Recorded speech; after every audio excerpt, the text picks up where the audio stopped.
struggling to move your nonprofit forward? You've come to the right place. Welcome to the Nonprofit Architect, where we are giving you the actionable steps you need to launch and grow your nonprofit organization. Now, here's your host, Travis Johnson.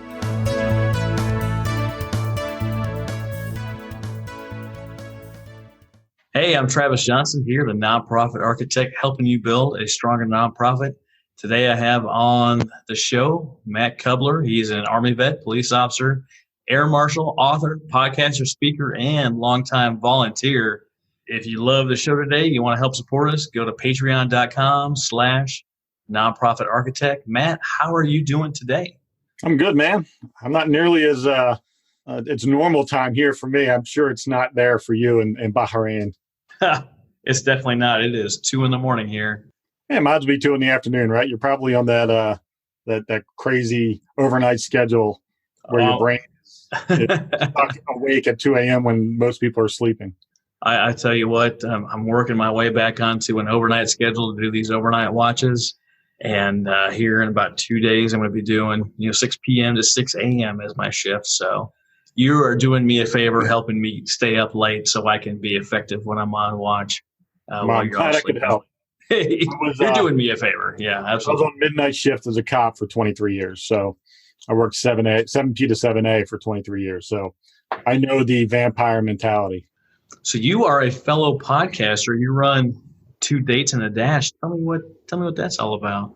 I started in November of 2018 by accident almost, because I'm a speaker as well. And I was trying to figure out ways to continue to grow my speaking business. And someone told me, hey, you should go be a guest on a podcast. And I'm like, I don't really know what that is.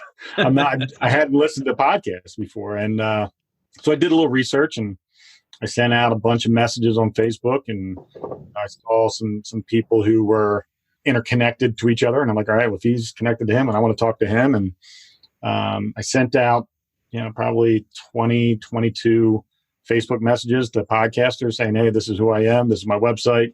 I think I'd be a great guest on your show. And if you don't think so, just respond no and thank you, and I'll move on. And I was lucky I got 18 out of the 22. Wow. Said yes. The best story was, and I'll give you this one real quick. So Chris Lockhead, who is an amazing guy. He's actually coming on my show in November. He took several Silicon Valley companies as the CMO and took them to over $4 billion in sales. Dude is just a marketing genius. And he's the host of, used to be called Legends and Losers. Now it's called Follow Your Different. And he just started another one on marketing that I haven't listened to yet. But I sent him a message on Facebook and I'm like, hey, man, this is who I am. I'd love to be on your show. I checked out a couple episodes. I think it'd be a great conversation. And he responds back. He goes, hey, I'm sure you're a good guy, but I don't think you're a fit. And I said, okay, fair enough. Why? Yeah. So what about me wasn't a fit? I said, because at least I'll know if someone else is, when I talk to another podcast, says what maybe I can change about my approach or whatever. And he goes, I'll be honest with you, I just don't know who you are. I said, well, fair enough. I said, but there's this thing that you might have heard of called Google. I said, if you put my name in there and Google it, you'll have about 20 some pages of hits about me. I said, pick a couple things, take a look at it. And if after that you still think I'm not worthy of being on your show, tell me to go pound sand. I'm good. Yeah. I said, but just tell me I'm not a fit because you don't know my name is kind of throwing the baby out with the bathwater. And right. So a couple weeks later, he messaged me back, goes, you know what? I effed up. I'd love to have you on the show. And it was an amazing, like an hour and 40-minute conversation. Wow. It got intense and went up 10 different directions. And but if you haven't listened to Follow Your Different, Chris is, he cusses a lot, which some people don't like. I have a truck driver mouth, so I can appreciate it. And anybody that's in the military, the F-bomb is kind of like an adjective, an adverb, a verb, a noun. It can be many different things. So, absolutely. Yeah. And a well-placed one is, I always say it's always well used if you can do it right. So anyways, the 2 Dates and a Dash podcast came out of me doing those episodes as a guest. And I realized that I probably could do this. So at one point in time, I was Tim Tebow's bodyguard. And he used this this poem a lot called The Dash, in a lot of his motivational speaking stuff. And he would always say, your life is made up of 2 dates and a dash. What you do with your dash is important. Mm-hmm. And it always sort of resonated with me. So then, when my speaking business is called I Got You, which is kind of like my something I've always lived by, that if anybody ever needed me, I had their back. And so it kind of just always resonated in my head. This, if the 2 dates, which is the day you're born and the day you die. Right. So in the dash, what is the dash? And my legacy component to my speaking business, I wrote a tagline that says, I want to live a life of selfless service worthy of remembrance, which is basically your legacy that people remember you by. And that's what the dash is. So I figured 2 days and a dash is a pretty good name for a podcast. And it makes people ask anybody who's ever been on my show is like, what's the 2 dates and a dash thing? Like the day born, the day you die, and the dash is the life you live. And they're like, oh my God, that is a great title. And I'm like, well, it forces you to ask the question. So you can thank Tim Tebow. He didn't write the poem, but he's the one that planted the seed in my brain. Hey, well, thanks, Tim. I took a different approach with the title of my podcast. I wanted it to be self-explanatory, where people could understand what I'm doing without having to ask me. And I've heard, I don't know, right?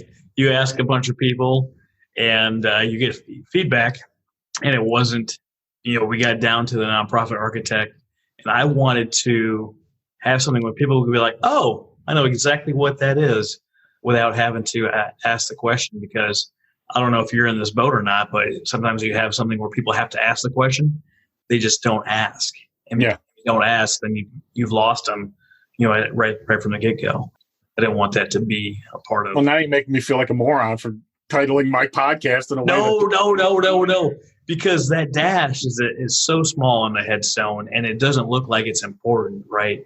But that tiny little thing, the tiny little symbol is the expanse of everything we live and everything who we are. So we were talking before we kicked the show off, and you've done a lot of volunteering and behind-the-scenes work at nonprofits. You want to tell us a little bit about that? Well, I'll start with part of my backstory, part of the reason why I'm a podcaster, is the reason why I'm a speaker, is because of my brother Andy, who was autistic and had a severe stutter. I'm 48; he'd be 51 today. Unfortunately, he passed away in a violent car accident in 1989, a month after I graduated high school. His death, obviously, any death of a family member is hard to accept. But when you have somebody that you've protected your whole life, and even though I was the younger brother, I was the older brother by proxy. Whenever you have that type of responsibility, that person is your most prized possession. He's the person that you never want to see anything bad happen to. And he suffered a lot throughout his life just from the autism. And to give you an example of how he was, like, he could memorize the Bible, but couldn't tell you how many pennies were in a dollar.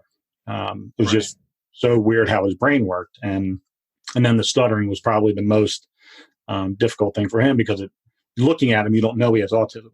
Right. The minute he opens his mouth, he stutters. And his eyes would roll into his head, his face would contort. And it was just, growing up was always a daily struggle with us. And, we lived in public housing and single mom and that whole story. And his death just really rocked me. And it put me into a tailspin, an emotional, mental tailspin that I would stay in for 13 years. And luckily, 13 years later, something happened to me that, and I'm not sure about your belief in faith or anything, but I had a moment of God's grace, and it allowed me to heal. That was my turning point. That was the second half of my journey and the beginning of my new journey that allowed me to begin to emotionally connect at a deeper level with everybody. It's uncanny how deeply I can feel things. He taught me how to understand human behavior and body language in a way that no one else on the planet knows how to do. I can sit in a room with 15 people and read all 15 people within 5 minutes and give you a 5-minute dissertation of what their life is probably like and be pretty spot on because of my brother. And having this new emotional connectivity with the world, that's taken that to a whole nother planet too. So my brother was the catalyst. His death, while horrible and tragic, was the catalyst for me living the life that I believe God intended for me to live. So from 2002 until today, I've been sort of growing as a man. The catalyst of what God's grace that happened for me that day forced me to go down into my basement that night and write 28,000 words of memories in one night. And I don't know if you've ever written a book, but 28,000 words is probably 40 pages of a book. So I wrote 40 pages of a book in one night. And it was the most intense, emotional, vivid memories that I've ever had in my life. And when people read the book that these 28,000 words ended up becoming, which was my dedication to my brother, called A Brother's Love, a Memoir. It's our life story. And they tell me when they read it how clearly they could picture the stories that I tell in this book. And most of those were written that night in 8 hours. And to me, that's the gift of being able to share my brother with the world. And all the money that I raised from the book, I had created I was under the umbrella of a nonprofit that I was giving money to that was creating scholarships in my brother's name. At the school that he went to, and then at the camp where he worked, I helped pay for kids to go with special needs to go to the camp. After a while, that dried up. The book only had, probably a 3-year run where it was doing very well back then. And I'm like, well, I don't want to be that guy that shits the bed and doesn't keep this thing going. What do I do? So I decided to run across the state of New Jersey in 3 days. So it was 3 marathons. It wasn't easy. It was the most grueling experience of my life, but I raised $25,000. And that went towards the scholarship. So that lasted for another year or two until I found out the nonprofit was misappropriating some funds. I took all the money out of it and I actually gave it to the camp to put down on the gymnasium mortgage that they built in my brother's name, to use as down money to help pay that down. So I was a little bitter about that, the whole nonprofit thing. So I shut it all down for a while. And I'm actually going to be starting up my own nonprofit here probably in the next year to do more of the similar type stuff that I was doing before. You brought up nonprofit misappropriation. I think it's so important that we touch on what it means to have integrity in what you do, especially as a nonprofit. There's a couple of veteran nonprofits right now in kind of some hot water for not misappropriating funds, but they got so much in. They did such a great marketing campaign. They did such a great job that they brought in millions upon millions of dollars. And when you don't have enough people to give that money to, you start misusing it. And that's really unfortunate. But when you think you got the opportunity to do something and no one's going to give a crap because you're doing all the work and this is a result of the fruits of your labor, you're going to get a little bit egocentric about it, and greed will take over. And I think that is one of the single greatest downfalls of humanity is greed and hubris. I mean, it's a reality, and it's we're not going to take that away just because you have some good people running a nonprofit. Doesn't mean they're not going to fall prey to it at some point in time. It's important. It's hard when you do so. You work hard, you do something good, and you worked hard, and this amazing thing happens, and you're like, "What? I don't have a parade for accomplishing this thing." And that's a hard pill to swallow, especially in the military. If you get no feedback, you're doing amazing things. Yeah, that's exactly right. They only have time to give you feedback when you're completely messing up, when you're causing everyone else problems, and you end up in the drunk tank and this and that. Then people got to talk to you. But if you're doing great things, I mean, they don't have time to tell you what a great job you're doing. And I think in the nonprofit world, sometimes they get a little bit too much praise, but the people that don't get the praise that they need are the volunteers, the people that are putting in the long hours, that are scraping knees and elbows and have blood, sweat, and tears going into this thing, and they're getting treated poorly, by the board or by the executive director or the founder, because they're treated like minimum wage employees. Right. And there definitely needs to be a move towards, if you're in the nonprofit space right now, thank your volunteers. Would you have a volunteer appreciation day? Would you buy them tacos on Taco Tuesday? Something to show that you're thankful for what they do. They bend over backwards, and they don't have to help build your vision. Treat them well, would you? Treat them well. And I think I've done 5. I do charity spotlights, I call them, on the podcast, where I open up a 30-minute window for charity to come on and talk about their charity and what they're raising money for, and give the backstory behind it. And it's hard because there's so many people that you have then I classified this way. You have the volunteers who are somehow related to the issue. Mm-hmm. So whether it's my brother, people that volunteered knew my brother or knew me and had an emotional connection to the mission of the run or whatever it is I was doing. Those people will do anything because they have that emotional connectivity. Then you have the people that are just good humans that want to do good deeds. And they're the ones that get treated the worst because they're the ones that may not have any direct correlation to what's going on. Or if it's a larger charity like American Cancer Society or Red Cross or one of those where they have somebody who died of cancer in their family, and that's why they volunteer. Ultimately, I think the bigger, and you probably know more than me, the image is the bigger the nonprofit, the less money that's actually going towards whatever it is it was designed to go towards.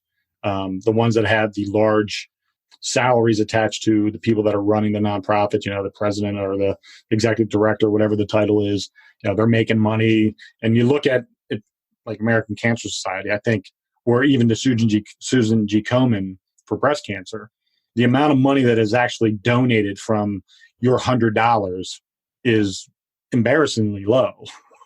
And I think that's because you create a nonprofit sometimes. A nonprofit, the monster that runs it is so large and needs so much in order to keep this person who's really good at their job happy. We've got to pay them.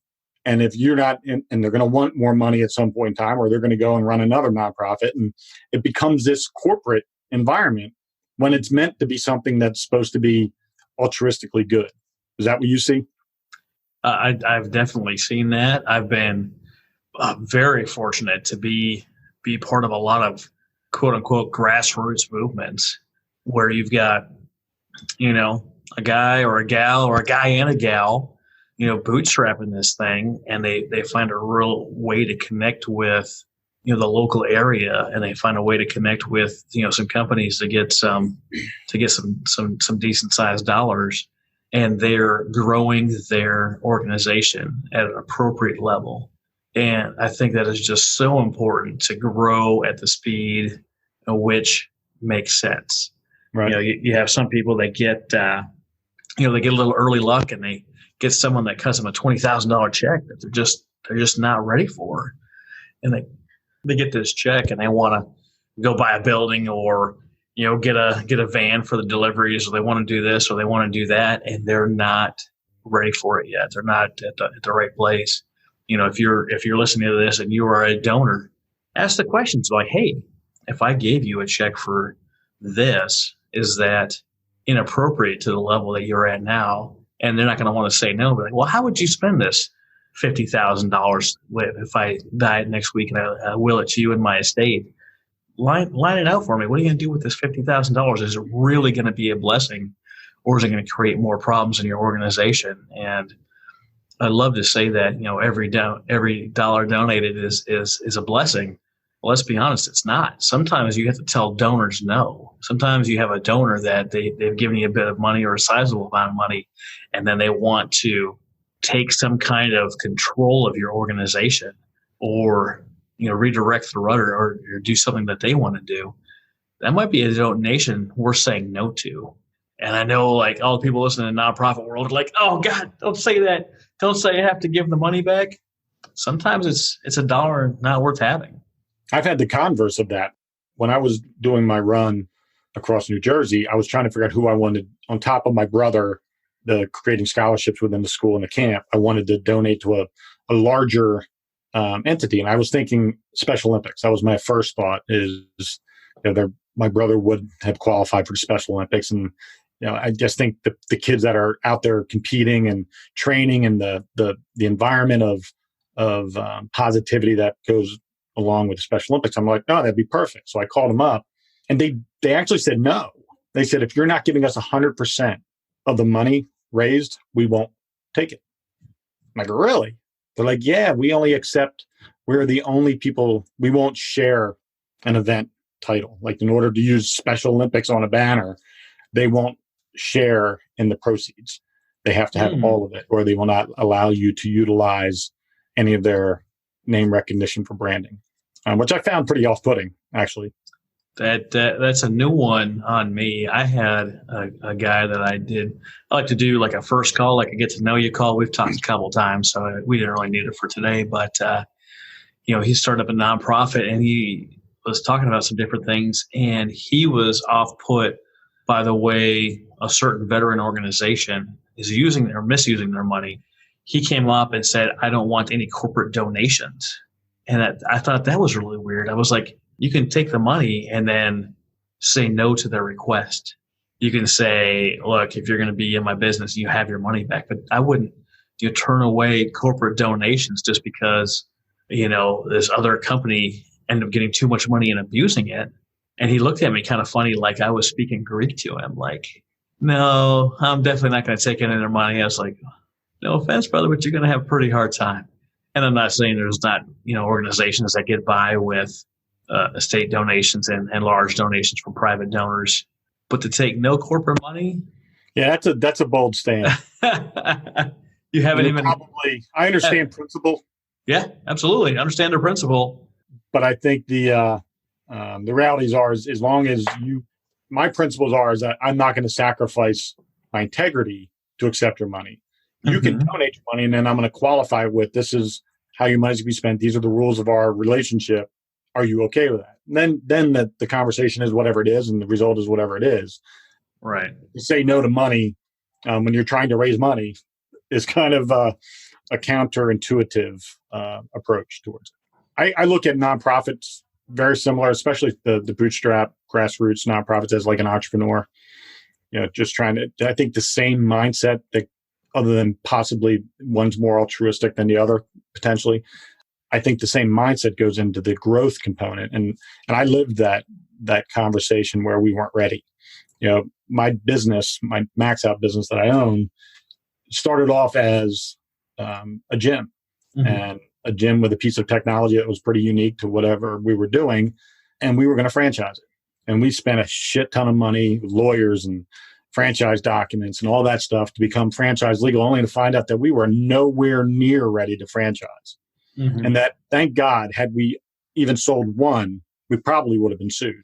And you got to know where you are in your evolution and be honest with yourself. And I think that's, people want to get to the finish line as quickly as possible. The older I get, the more I find value in the journey, more so than I do the finish.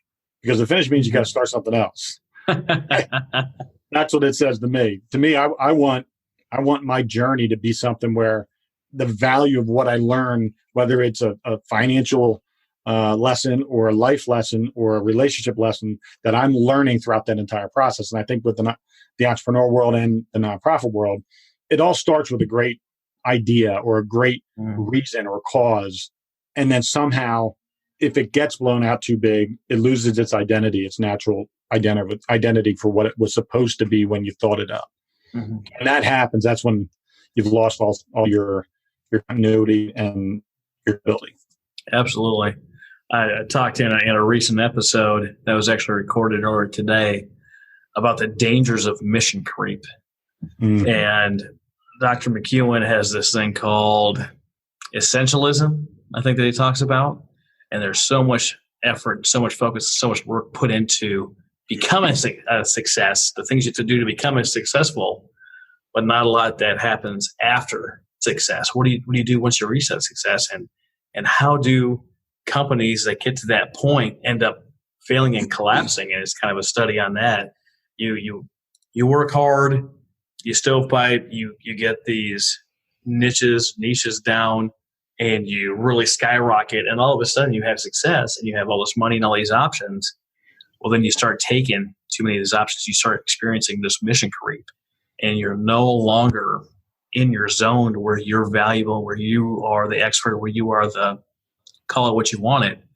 And pretty soon, because of your inexperience in these areas, it starts costing you too much money, and all of a sudden you are overextended. And before you know it, you end up closing up shop. And you wonder, how did you get here? Because you were so successful. There's a friend of mine in Oklahoma City, David Hooten. What's he doing right now? He's not the county commissioner. He's the county clerk, I believe.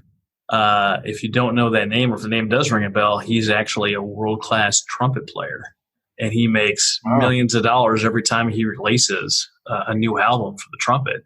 And I met him at one of these events, the Oklahoma Music Hall of Fame induction for, I think, 12 wonderful ladies.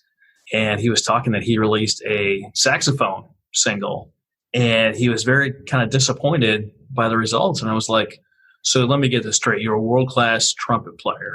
He's like, yes. And you released a saxophone album. He's like, yes. And you're wondering why it didn't do well. And he's like, oh, he tried to sell this album to the wrong market. Mm-hmm. And there's nothing wrong with him trying to branch out and do something in that realm, but understanding that once you do that, the shift focuses. There's a different market. There's a different thing. And nothing bad on him. He's a great guy, wonderful man. And he learned that lesson.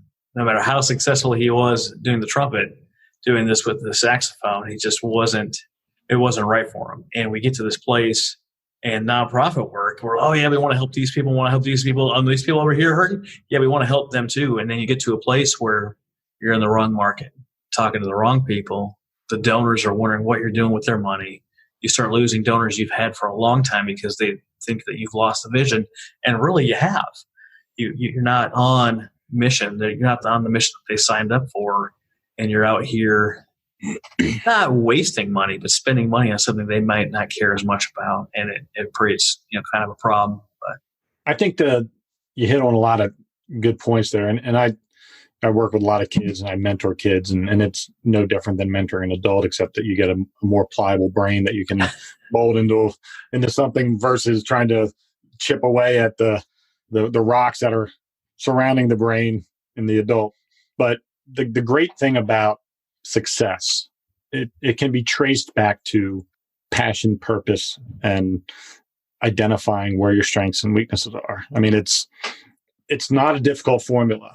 If you start doing things that you innately suck at and you try to become great at them, the odds are against you. Mm-hmm. If you innately suck at something, you suck at it. You might become marginally less sucky if you work real hard at it, but that's not really good enough, right? And if you're a nonprofit and you started off because of you lost your child to cancer, and you're doing childhood cancer initiatives, and all of a sudden you're branching out into an area that isn't in your specialty, your wheelhouse, or your passion and purpose, the odds are that's not going to work out real well long term. Mm-hmm. In the human performance and personality profiling world that I work in, you have your authentic self and then your adaptive self. Mm-hmm. And if you ever taken a DISC profile, I don't know if you know what they are. I probably have. DISC, D stands for something, I stands for something, S stands for. So it's based on personality profiling. And you have your natural authentic self, and then you have your adaptive self. And you can do things in your adaptive self for a period of time, but at some point in time, that's going to create a stress in your life, and it's going to cause you to have a negative return on that investment of time. Mm. So getting people to understand where their authentic, natural abilities lie and helping them cultivate pathways towards success, utilizing those. And if there's areas where they have marginal to mediocre ability, you can work the improper amount of time on those, not your sole focus, to try to see if you can, because a lot of times things that you suck at are just because you don't know how to do it yet. Right. Like there's things I just have zero passion for. Like I just won't do it. And I've tried it. Like sales. I don't do sales. Like I'm not a guy that's just going to go, like I have a rather large network of people because of my life that I've lived. And people tell me, oh, you should be selling, isogenics or like all these things that are like the multi-level marketing and getting all these people. And I'm like, I would literally probably commit suicide if I did that, because number one, I have zero interest in it. Number two, I feel like I'm manipulating people, which isn't what I like to do. And three, I don't even know if that shit works. like I would never do something that I don't believe in. Oh yeah. And I think there are plenty of people though that are doing things they don't believe in because their driver might be economics, and they say, okay, I'll do whatever to make a buck. I'm not that guy. And that's okay. You end up chasing that dollar and you never really catch it.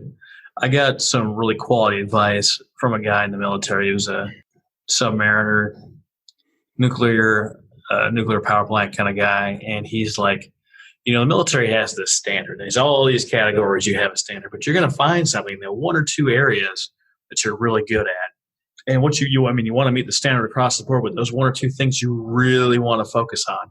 He's like, I am really good at math and I am really good at working out. And everything else is pretty much just par. Whatever your mission is, and you have that refined and defined, and you're out there plugging your mission and you're doing great at it, keep at it. Deliver that mission. You're crushing it. People believe in you. They're giving their money to back you. You're doing good things. Maybe your expansion is not a different branch. Maybe your expansion is a different city. Maybe your expansion is different partnerships. Maybe your expansion is to go international. But your expansion should not be, well, let's try helping this other group over here with this thing that we don't know about. Focus. I think that's vital. Yeah. Focus matters. Yeah, I spent 10 years now as an entrepreneur. Mm-hmm. And I'm proud to say we haven't made a damn penny. I'm in business to employ people right now for whatever reason. That's my job. I employ people. But as an owner in the company, we have not succeeded. And it's because we failed forward so many times that we now know it took all of those wrong turns, took all those decisions. Now, mind you, they cost money. They do. Mistakes cost money. But if you have the right partners and you have the right backing and you have the right mission, which our mission has never changed, that we're going to create technology that helps the human body perform at a higher level, whether you're an athlete or a rehab, somebody who's going through, spinal surgery, or somebody who's paralyzed, or somebody who has a TBI, our technology is going to help you. That's always been our mission. Mm-hmm. How we attack that mission has been the problems that we've had throughout our 10-year period. But we now are at a point where we're launching our brand new company with all the knowledge that we've learned over the last 9.5 years. And we took it all, and we now finally have a business model and a product that is going to be our financial success story. Mm-hmm. But it wasn't for the last 9.5 years. But what we did every day was a monumental success. The lives that we impacted on a daily basis it's insane. The number of people, we've gotten people who are paralyzed walking. We've helped people who are been in wheelchairs for 3 or 4 years now are walking. Like, we've got professional athletes that have won Super Bowls and NBA championships and NHL Stanley Cups, and the Mets are one of our clients too, and they're not necessarily winning that well, but they're hitting the crap out of the baseball. When they hit it, they hit it. But it's one of those things where when you know what you do every day has an impact, solving the financial business side of it makes it worthwhile, because you know what you're doing. You're not going to throw the baby out with the bathwater, because you know what you're doing works. You just got to figure out how to turn that into the financial component. But the mission never changed. And I think that's the key to the nonprofit world, to the entrepreneurial world, is if you believe in your mission, you believe in the reason why you're doing it to begin with, then you stay that course. You just find different ways to attack that mission in order to create success. So you're saying that you've been in operation for 9.5 years, and you're just now getting that financial breakthrough. Did I hear you correctly? That's correct. Now, we've had break-even years. Right. I'm talking about turning a profit and all this and that. So for our target audience here, for our people listening in that are, from concept to about 5 years worth of nonprofit work, if you are not making the money, you probably just haven't attacked it from all these different ways yet. If you're not getting the money rolling in, don't be discouraged. I've got Patrick Kirby coming on here in a few weeks. He is a fundraising genius. He's raised over $3 million, and he's from my neck of the woods. I'm from Minnesota, northern Minnesota. He's from Fargo, North Dakota, and he's raised more than $3 million from the northern upper Midwest. Southern, nobody wants to go. southern Canada. You've only been there if you know someone there. You happen to be nearby. Or you got lost. Yeah, I've been to Fargo many times, but it was 40 minutes from my hometown. But in a place like that, you don't expect to hear numbers like $3 million raised for small to medium nonprofits, and that's an amazing number. The perseverance part of nonprofit work is the foundation from which you build, because if you don't have it, you don't have a nonprofit. You have to have that perseverance, that day in and day out. You talk about the Mets hitting home runs, hitting the ball hard. I'm a Twins fan. We broke the home run record this year. We just keep knocking the crap out of the ball, which is fantastic. But the Twins used to win games, and they won World Series by being a small ball team, putting the ball into play. And when you are, especially a startup nonprofit, you're not hitting home runs. You're playing small ball. You're putting the ball into play. You're putting yourself out there. You're making a contact here, building a relationship there, showing up to a meeting here, no contact. Showing up to a meeting here, no context. Showing up to a networking event, and this is your third time at this networking event, so now you know the organizers, and you're talking to them, and eventually those contacts come, and then you're going to introduce yourself. Hi, my name is Travis. I'm an alcoholic. Oh, that's a different type of meeting. And you're going to say, this is what I'm doing, and I'd love for you to be part of it. Will you donate today to help move this forward, move this needle forward just a little bit every day? Play that small ball, and you will get the courage to play big ball later. You will be able to get the courage to have the $50,000 ask, the $100,000 ask, the $500,000 ask, and the $5 million ask. And you're going to grow it slowly over time, 5, 10, 15 years before you start getting some of these numbers. If I'm wrong, if you're listening to this podcast and you're like, we hit that, by year 3, then I want you on the show to show me something that I don't know. And so you can be helping our guests learn something different than what I have to tell them. The key to everything, and especially in a nonprofit, because a nonprofit always starts with a small, identifiable purpose, whether it's in honor of a person or a catastrophe happens in your town or whatever the case might be.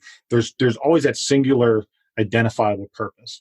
And the thing I've learned as a speaker, and the thing that I refuse to deviate from, and I've had many people tell me, oh, you need to do more talks about your military stuff or law enforcement stuff. Well, no offense, I don't give a shit about any of that stuff enough to stand on a stage and talk about it. I've been living that for 30 years. I'm done talking about all that nonsense.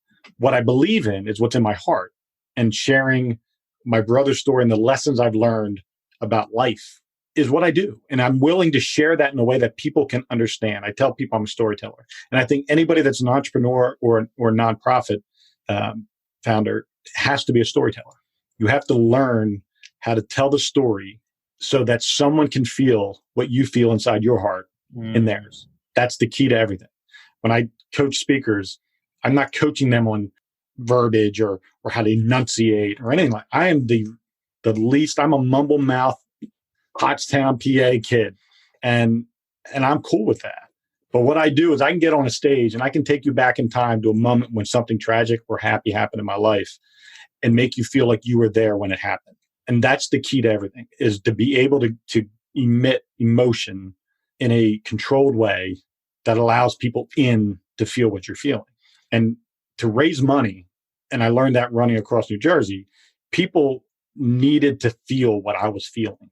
They needed to see the agony of defeat, like back in the day on the ABC Wide World of Sports with the guy slalomer coming down and he crashes, and people need to see that. They need to feel what you're feeling. And I think if you're not doing that, if you don't know how to tell your story to someone who you want them to write a check with a bunch of zeros, if you don't know how to share that story properly, learn. Go back to what's causing you to make this choice to start a nonprofit. Find out why it's so passionate in your heart and share that in a way that clearly communicates why you want to do this, why you need their help, and what that money is going to be used for. That's the key to everything. If you can get somebody to believe you, not scam them, but believe your heart. Because people, I don't care who they are. I just spoke, I'm a Freemason. I spoke to a bunch of men, mostly 65 and above. And I had most of them crying and most of them thinking back in their mind about somebody that they lost and how much that person meant to them. And if you can do that, if you can get somebody to understand why you believe in something so much, you can get anybody to do just about anything. And that's not a manipulative thing. That's just a reality thing. That's I need you to help me, and this is why. Absolutely. If we look at storytelling, the most popular story out there is the hero's journey. And whether you're talking about Lord of the Rings or Back to the Future or Pitch Perfect, you have this person from obscurity gets pulled onto an adventure. And through that, you have this external journey of where they're going. And you have this internal journey of them growing as a person. And eventually they get to a point where this is it. It's all or nothing. You are in or you are out, and you're going back home. And these stories take us to where they jumped in with both feet. They burned the boat they sailed there on because there's no way going back. We are going forward, and that's the only way to do it. And they get discouraged on the way, and they get beat down, and they pull this inner fortitude, this inner muster, and they are going to move forward, and they're going to get this thing done. And whether or not they accomplish the goal is one thing, because it's not the real journey we're interested in. It's the transformation that takes place inside that we really care about. And if you have your story, or I think Russell Brunson calls it, or maybe it's Dean Graziosi, has the epiphany bridge story, the thing that through your journey you had the epiphany on, and it sounds like you finally got your epiphany 13 years after the struggle with your brother. And once it clicked, and once it hit for you, then you have this transformation, and you can now share your story, your journey, the thing that happened, the agony, the growth, till you finally hit your epiphany, and then what happened, the explosion after that. And that's the story that you tell in order to bring people in, to get people on board with your cause. It is one thing for me to say that I'm feeding homeless people in Oklahoma City. It's another thing entirely to know that you were out with some friends heading over to go to a shop, and you see people outside, and it's cold and it's late and there's no one around, and they are freezing, and you know they're starving, and you provide them a meal. You take them to the closest restaurant, and just the pain and agony inside your heart as you see these fellow human beings suffering, and that your goal and desire is you want to bring in donations so you can feed and deliver food to these people and change their lives. It's a whole different story than saying, yeah, I'm just feeding homeless people. Right. I'm raising money to get some Big Macs for some guys that live on the street. Like, it's a totally different narrative. Yeah. Yeah. It's not a different story, but one is really the cliff notes and the facts. And the other story is this emotional journey that it brings you in along and helps you be a part of something that you're doing. Like I see you're wearing your t-shirt today, your Max Out t-shirt for your business. So are you letting people who love what you do be a part of your journey? Are you selling your t-shirts online? No, we sell them in our store. Right. But Yeah. wouldn't it be wonderful if I hear you just got a deal with the Tampa Bay Buccaneers, which is congrats and well done. But wouldn't it be great if these people that love your machines could go walk online? I love this. Has he got any swag that I can get? I can walk around and show proudly what I'm about. And then they go to some other sports team, right? They go to Vegas next year with the Raiders, and they're seeing the other team, and they're hanging out beforehand. Like, what's that Max Out equipment? What's that about? You will not believe this. We have this sweet equipment at our training facility down in Tampa Bay. This stuff has changed our life. It's revolutionized the way they do business. You didn't have to do anything but offer them a t-shirt online. Right? They're part of your tribe. They just sold the Las Vegas Raiders, soon to be Las Vegas Raiders, on your product, and you did nothing. They call you, and now you sell them your equipment. Well, that's how that, and it's so true. So, real quick story about how you never know what a meeting will when that will bear fruit. Mm-hmm.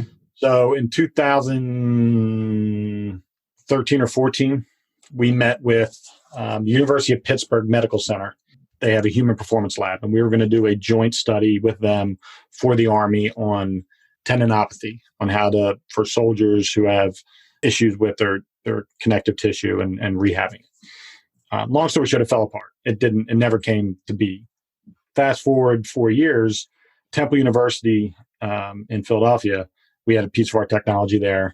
And one of the players was a graduating senior named Tyler Matakevich, who was a linebacker, All-American, who got drafted by the Pittsburgh Steelers and was playing for them when I got a phone call from the Pittsburgh Steelers. So the Human Performance Lab shares the same building as the Pittsburgh training facility. And the strength coach from the Pittsburgh Steelers was talking to one of the guys that was in the meeting with us about how he wished he had this winch system that he could offload weight and allow lifters to lower a heavier load and lift a lighter load. And he was wondering how that would work. And the guy from the Performance Lab goes, there's a company that makes something like that. And he's like, really? Who's that? And he's like, they're actually from Pennsylvania. They're outside of Philadelphia. They're called Max Out. So he Googles Max Out and sees Tyler Matakevich using our equipment at Temple University, a video of him talking about how awesome it was. So they called Tyler Matakevich into the strength coach's office and says, tell us about this max out thing. It's like, oh, it's awesome. I love it. It was amazing. Why, are you going to get one? Long story short, we're partners with the Pittsburgh Steelers now. So that's how that Isn't that amazing? Isn't that flat out amazing? And you just never know. You know, I used to be a nuke and burn bridges guy. Like I had no problem vaporizing a bridge. Light them off as you're going across, throw them behind you, watch the explosion, the whole visual, all that stuff. Remember the shooter with Mark Wahlberg at the end of the movie when he had the house blows up behind him, he's walking away? That was me at a certain point in my life. But now I understand that there's actually a connectivity component to everything, and that there isn't a meeting that doesn't have will not somehow come back, or a conversation or an introduction that may not happen now, but somewhere down the road, there's going to be something that comes from that. Or someone's going to say, I met you at a networking event in Pottstown like 5 years ago. And next thing you know, we're having a conversation. So I believe in that wholeheartedly. And I think that anybody that doesn't is short-sighted in the value, especially now with, when we were kids. I don't know how old you are. I'm 48. And I remember when as a kid. 37. All right. So as a kid, I used to remember having to wait until the next day when the Phillies would play the Dodgers on the West Coast. I wouldn't know the score if I wasn't listening to it on the transistor radio. I wouldn't know until the next day, the late edition of the newspaper. Mm-hmm. I can turn on the internet and find out the pitch, the speed, the location as it's happening of every pitch. So information now is just so quickly absorbed and shared that there isn't anywhere to hide anymore. Yeah. Yeah. There's no excuse for lack of connecting, and it just makes it so much easier and simpler and fresher, because you can instantaneously. I can call my battle buddy from basic training on instant messenger and have a conversation with him in 30 seconds. Where before I used to have to send him a letter, So it's just the way it works. Yeah, it's nuts. It used to be like the small town business, right? You had to treat everyone well because one bad review the whole town knew, and all of a sudden you had to close up shop because you had nobody. Great migration into the city. You had so many people that you could get away with treating people like garbage, because if you lost one customer, it didn't matter. There was 1,000 over here. It's no big deal. But now you have things like TripAdvisor and Yelp and everything else, better Business Bureau ratings, and you have ratings for nonprofits. If you're treating people poorly, and you don't have a nonprofit yet, don't get in the nonprofit world. It won't go well for you. But if you're a hothead, you have to curb your behavior. You can't. It's not acceptable to treat people that poorly. Even the military is quote unquote becoming a kinder, gentler military. First off, they're learning that they get more done without just screaming at people all the time. But second off, we don't need that kind of behavior. I'm 37 years old. I've been in the Navy 19 plus years, and I did 11 years enlisted, and now I'm an officer. But I'm an LT. I'm an 03. I sit next to two other people who are both 37, or three people. One is an E8, one is an 04, and one is an 05. And you better believe that we talk to each other appropriately in an appropriate level manner. I have as much value to provide as the commander does. He's currently my trainee. That's just kind of how it worked out. But, no one's yelling anymore. People realize that in order to get things done, you have to treat people like, people. Right. And it's amazing to see how that works out. But you can't be a burn the bridge kind of guy, dropping pulling the pins on the grenade and dropping to them as you leave. You can do that, but man, it is just not going to work out for you in the long run. Now, I learned that, luckily it wasn't too hard of a way, but, it certainly was part of my repertoire. If you offended me or did something to me, I'd nuke that and peace, I'm out. But now I realize the value, and as a business owner, obviously, and a leader of my employees, I had to learn how to massage situations a little bit better versus immediately going to the nuke switch. So, but yeah, it's the life that you choose to live is the one that you get back. And it's not one that there's not this, I don't think there's this, the world's out to get me, right? It was against me. It's pretty much reciprocal. So how you live is the way you get treated. And if you're listening to this, I am not saying that you should be some kind of doormat, let everyone walk all over you. maintain boundaries, right? But understand that most of the time when there's some kind of, social infraction, vast majority of the time, that's okay in their culture, where they're from, or how they operate. And it's not okay in the culture that you grew up in. And it's just a miscommunication. You're like, hey man, could you not drop the F-bomb like a million times in a day? I know you're in the military, Lord knows I'm in the Navy, right? But could you maybe drop it, just like a 500,000 times tomorrow? Just like maybe a little bit, maybe like when there's not kids in the room. And if you're a veteran or, in the police force, chances are you're like, I didn't realize I said it even once. Yep. Just comes out. Yeah, I get it. Yeah. It's like they're walking around just trying to offend people. It's just, sometimes that's the way it is. And as soon as you just say, hey man, would you mind? And you're like, oh, I didn't even realize I was doing it. I didn't realize that was in your space. If you just have a quick 5-second conversation, most of the time it handles itself. But now we're also in the world where if you offend me, I don't even tell you. I just go tell your boss. Or I put you on blast on social media. Or some other nonsense. Calm down with that stuff, people. Just talk to them like a human being. And if they throw it back in your face, maybe then you take some kind of action. But I mean, vast majority of the time, it's a nothing. It's a whoops, or I didn't know it bugged you, or whatever the thing is. Most people don't walk around intentionally just trying to get on people's nerves, unless you're in the media. I think at the end of the day, the world would be a much better place. And that's not asking a lot if people just thought first about others. If you lead with your heart and you live with a servant's mentality where you're trying to help other people on a daily basis, that's your goal. I wake up every day, I look in the mirror, I take a deep breath and I say, how are you going to change the world today? And I'm lucky I have a job where I'm needed a lot as a cop. So I have that. And then I also have a business that people need what I provide. So I'm helping them that way. You can be an architect of your life. You can create the intentional moments, and those intentional moments then become habitual. The more I tell kids all the time, I've done drugs in my life. I've abused alcohol. I've done a lot of stupid shit. But the thing that I know that I abuse the most is kindness. I will go out and I will be kind as often as I possibly can because no one's ever going to judge me negatively for it. It's an addiction, a habit that no one's ever going to fault you for. And if you wake up every day and think about different ways throughout your day, whether you're a student in school or an entrepreneur or a nonprofit, and figure out how can I live my life in a way that people go, that was very kind of him. Mm-hmm.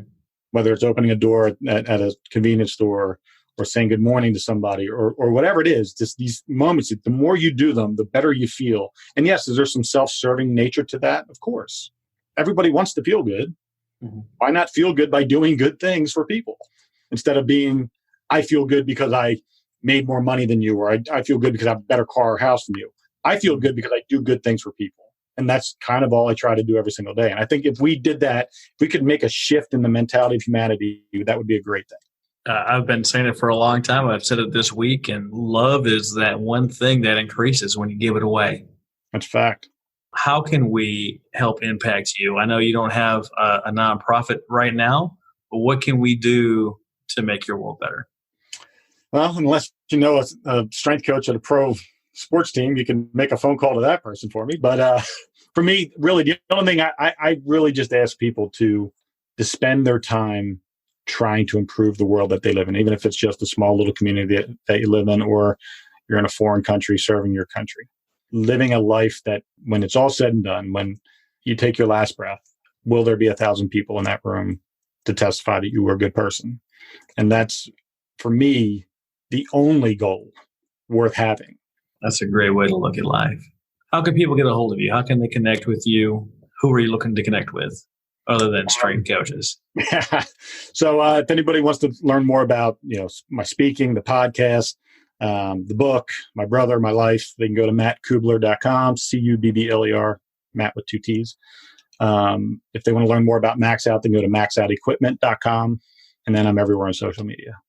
Don't look up Matthew Cubbler on Facebook. That's my cousin in South Carolina. He's a good guy, but he certainly isn't going to be able to help you with the things that I can help you with. So on most of the social media. Well, hey, Matt, thanks for being on and being a good guest, providing great value. And thank you so much for being here today. Thanks, brother. I appreciate it. You've been listening to The Nonprofit Architect. To listen to all our past shows, visit http://nonprofitarchitect.org. And be sure to subscribe, rate, and review our show. Thank you.